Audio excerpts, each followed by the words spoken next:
What's up, y'all? This is the second episode of the series, How Rappers Use the 48 Laws of Power, where we break down and give context to each of the laws with a story from history and compare it to a story from hip hop.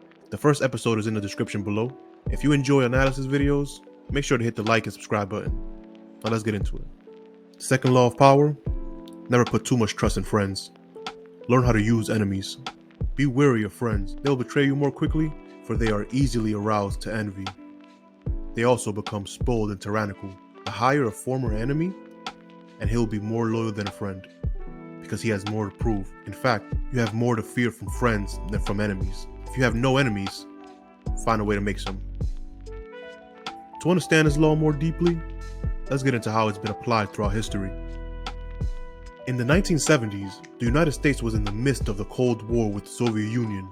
However, President Richard Nixon realized that he could use China as a pawn to help him in his political goals.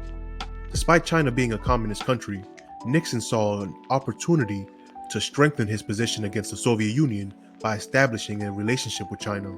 Nixon sent his Secretary of State, Henry Kissinger, to China to initiate diplomatic talks. Kissinger initially met with the Chinese Prime Minister Zhou Enlai, who was known to be an enemy of the United States.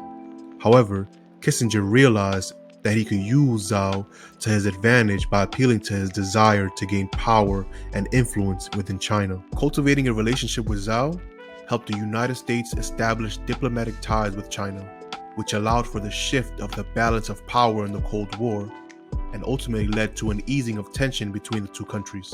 In the world of hip-hop, the second law is evident in the infamous beef between Jay-Z and Nas.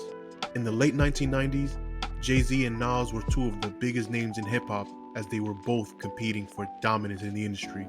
Nas was known for his lyricism and storytelling abilities, while Jay-Z was known for his business savvy and ability to market himself.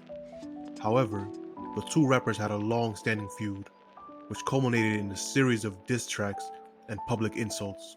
Despite the rivalry, Jay-Z realized that he could use Nas to help him achieve his goals. Jay had just become the president of Def Jam Records and saw an opportunity to sign Nas to the label.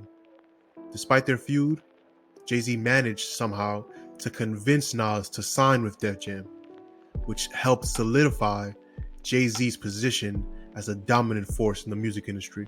The second law from Robert Greene's 48 Laws of Power is a potent tool for achieving success and has been applied throughout history and in modern hip-hop culture. By learning how to use your enemies to achieve your goals, you can gain an advantage over your competitors and achieve success in your chosen field.